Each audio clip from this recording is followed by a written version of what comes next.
Function of money के बाद characteristic of money, इसके बाद तक के views of economist about role of money कि डिफरेंट इकोनॉमिस्ट की नज़र में पैसे का किरदार क्या है।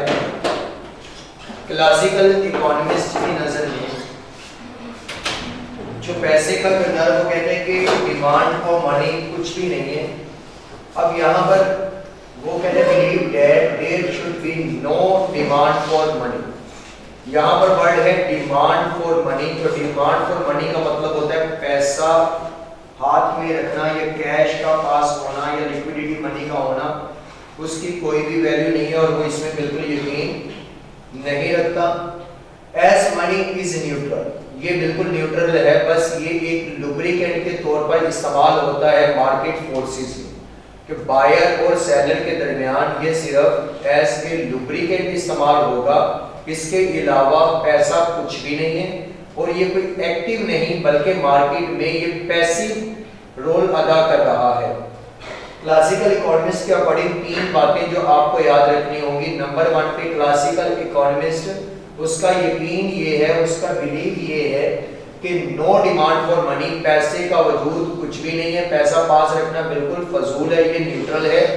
उसके बाद कहता है money is used to balance out the forces of demand and supply in the market system. ये सिर्फ इस्तेमाल किया जाता है डिमांड और सप्लाई यानी कि मार्केट फोर्सेस को कंट्रोल करने के लिए, या use as a lubricant of market forces. Market forces यानी कि बायर और सेलर डिमांड या सप्लाई करने के लिए ये एक लुब्रिकेंट के तौर पर इस्तेमाल किया जाता है, इसके अलावा कुछ भी नहीं। यानी कि use to balance out the forces of demand and supply, सिर्फ इनको बैलेंस करने के लिए पैसा इस्तेमाल किया जाता है, इसके अलावा इसका कोई किरदार नहीं है। और money play a passive role in the economy, means के इसका कोई एक्टिव रोल नहीं है, पैसे को देखते हुए सब कुछ नहीं होता, बल्कि पैसा तो एक न्यूट्रल है, ये सिर्फ लुब्रिकेंट के तौर पर यानी कि फोर्सेस को चलाने के लिए, डिमांड एंड सप्लाई करने के लिए एक अहम किरदार उसके अंदर बस अदा कर रहा होता है, इसके अलावा और कुछ भी नहीं। ये क्लासिकल इकोनॉमिस्ट की नजर में पैसे के जो है वो मींस के उनका व्यू है, ख्यालात है पैसे के क्लासिकल इकोनॉमिस्ट की नजर में। इसके बाद आता है केन्जियन इकोनॉमिस्ट। अब केन्जियन इकोनॉमिस्ट कहता है कि ये जो पैसा है ये इन्फ्लुएंस करता है एग्रीगेट डिमांड, मींस कि अगर पैसा होगा तो उससे एग्रीगेट डिमांड कम भी होगी और अगर नहीं है तो एग्रीगेट डिमांड ज्यादा होगी अगर पैसा है तो, अगर पैसा नहीं है तो इट मींस कि एग्रीगेट डिमांड क्या हो जाएगी, कम। तो ये इन्फ्लुएंस मींस कि इसमें चेंजेस आती है डिमांड फॉर मनी की वजह से कि पैसा अगर है, लिक्विडिटी एसेट या लिक्विडिटी कैश को कहते हैं डिमांड फॉर मनी के पैसा हाथ में होना। अगर पैसा हाथ में है तो इट्स मींस कि आप कहीं ना कहीं पैसा कंज्यूम भी करेंगे और अगर कंज्यूम करेंगे तो उससे एग्रीगेट डिमांड में कुछ ना कुछ चेंजेस आएंगी। तो ये केन्जियन का ये कहना था कि डिमांड फॉर मनी ऐसा नहीं है कि कुछ भी नहीं, क्योंकि क्लासिकल इकोनॉमिस्ट ने कहा कि should be no demand for money, money is neutral, ये न्यूट्रल है। जबकि केन्जियन ने कहा कि demand for money to influence aggregate demand, पैसे का होना एग्रीगेट डिमांड को कम या ज्यादा कर सकता है। Money also act as a store of value, इसकी कोई ना कोई स्टोर ऑफ वैल्यू होगी और हम इसकी मदद से फ्यूचर में जो चीजें खरीदनी होंगी उन्हें भी खरीद सकते हैं। तो मनी इज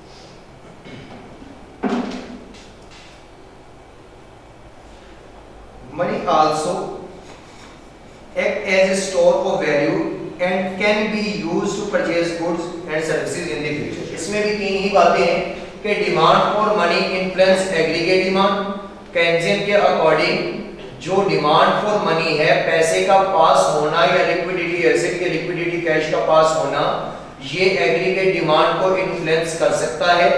नंबर 2 पे इसकी कोई ना कोई स्टोर वैल्यू भी है होगी। ये फंक्शन कौन सा दिखा रहा होगा? Act as a store of value. और नंबर 3 पे ये है कि हम इसकी मदद से कोई भी चीज परचेज कर सकते हैं या कोई भी सर्विस जो है वो परचेज कर सकते हैं इन फ्यूचर, क्योंकि अगर इसकी स्टोर वैल्यू है तो हम फ्यूचर में भी इसे इस्तेमाल करके कोई ना कोई चीज खरीद सकते हैं या कोई सर्विसेज से फायदा उठा सकते हैं। ये केम्सन के अकॉर्डिंग है। जबकि मॉनेटरिस्ट इकोनॉमिस्ट उनका ये कहना है कि aggregate expenditure in the economy are influenced by market rate of interest. वो कहते हैं कि ये पैसे से इंक्रीज नहीं होता, जो भी एग्रीगेट एक्सपेंडिचर है ये कम या ज्यादा जो भी होगा ये मार्केट रेट ऑफ इंटरेस्ट की बुनियाद पर होगा, ये पैसे पे नहीं। ये मॉनेटरिस्ट, क्योंकि मॉनेटरिस्ट है तो ये अपनी मॉनेटरी पॉलिसी के अकॉर्डिंग सोचेंगे और मॉनेटरी पॉलिसी में वो मेनली देखते ही किसको है?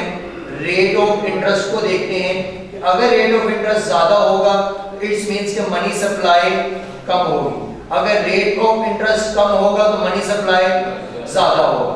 वो कहते हैं कि जितने भी खर्चे हैं वो इन्फ्लुएंस होंगे किसके साथ?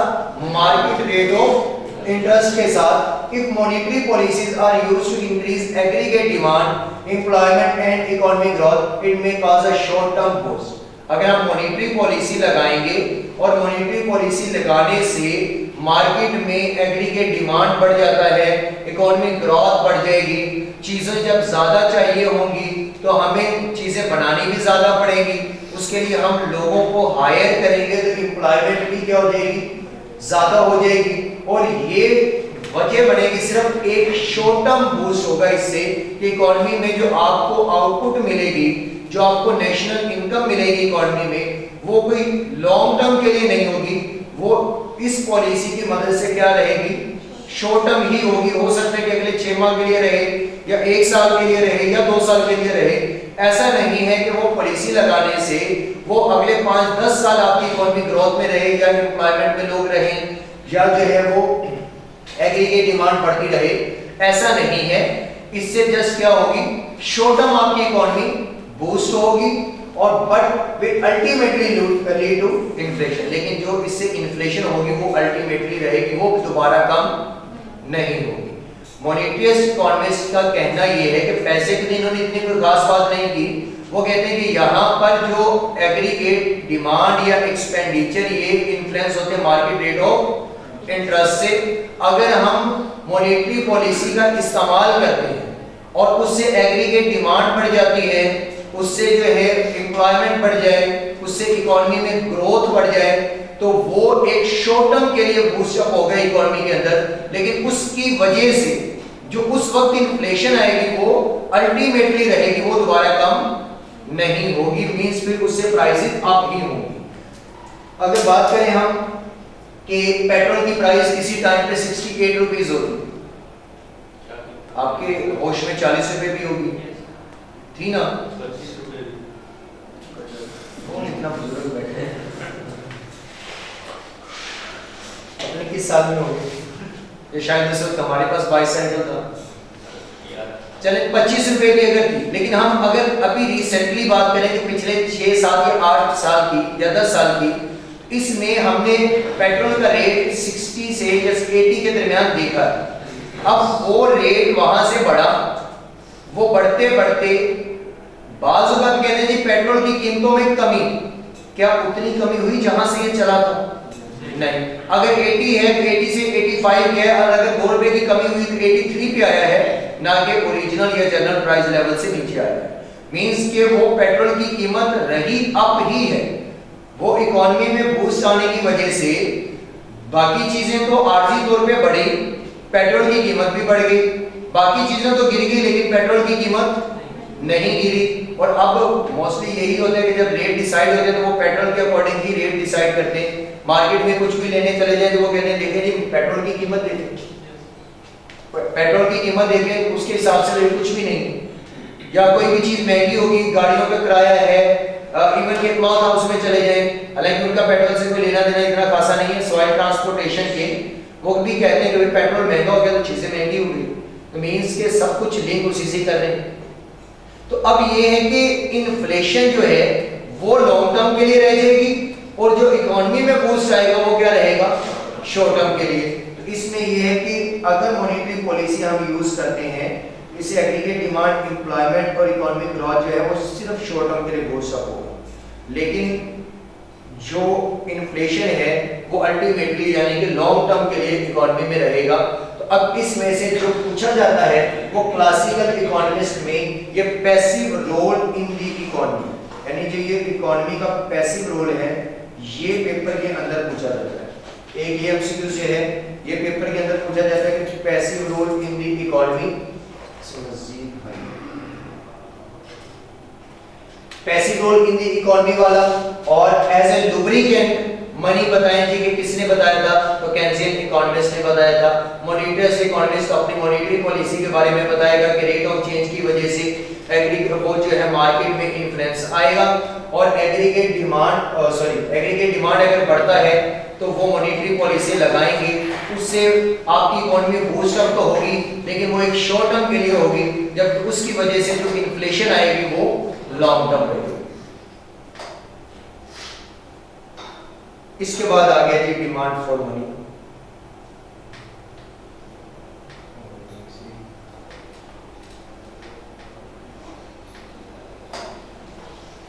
जो वर्ड हमने ऊपर पढ़ा था डिमांड फॉर मनी, अब उसकी डेफिनेशन आ गई है कि ऑल एल्स इक्वल, तमाम की तमाम चीजें क्या रहें, कांस्टेंट रहें, उनमें किसी किस्म का कोई चेंज ना आए, तो तब क्या होगा, demand for money is the amount of money which people wish to hold at a given time at different rates of interest. बाकी तमाम की तमाम चीजें कांस्टेंट रहें, और वो तमाम की तमाम चीजें कांस्टेंट कौन कौन सी रहें ये भी देखेंगे कि अगर कोई इनोवेशन आ जाए या कोई आपके फ्यूचर एक्सपेक्टेशंस कुछ हो, उनकी वजह से आप पैसा तो हाथ में नहीं रखना शुरू कर दिया। बाकी तमाम की तमाम चीजें इंटरेस्ट रेट के अलावा अगर आप कांस्टेंट रखते हैं तो फिर इस इंटरेस्ट रेट में जितना भी चेंज आ जाए, इसके बावजूद लोग अगर पैसा हाथ में रखना शुरू कर दें या उनके हाथ में पैसा हो या होल्डिंग कैश हो, होल्डिंग कैश को लिक्विडिटी मनी भी कहते हैं, अगर लिक्विडिटी मनी है तो इट्स मींस कि वो डिमांड फॉर मनी कहलाएगा। अगेन बाकी मार्केट में किसी किस्म की कोई चेंज ना आए, जितने भी हम डिटर्मिनेंट्स देखेंगे, अगर इसके बावजूद रेट ऑफ इंटरेस्ट कम या ज्यादा हो, इसके बावजूद लोग पैसा हाथ में जो रखना पसंद करते होंगे वो पैसा क्या कहलाएगा, डिमांड फॉर मनी। अदरवाइज तो ये कि रेट ऑफ इंटरेस्ट बढ़ा तो लोग जो पैसा हाथ में पड़ा है वो बैंक में डिपॉजिट करवाना शुरू कर देंगे ताकि इसके ऊपर इंटरेस्ट पे मिले हमें और हमें फायदा मिले और ये पैसा हम बाद में इस्तेमाल कर लेंगे। लेकिन इस रेट ऑफ इंटरेस्ट के बढ़ने के बावजूद लोग अगर पैसा फिर भी बैंक में जमा नहीं करवा रहे, अपने पास उनकी विश है कि वो पैसा उनके पास ही रहे, तो वो पैसा उस वक्त पे क्या कहला रहा होगा, डिमांड फॉर मनी कहला रहा होगा।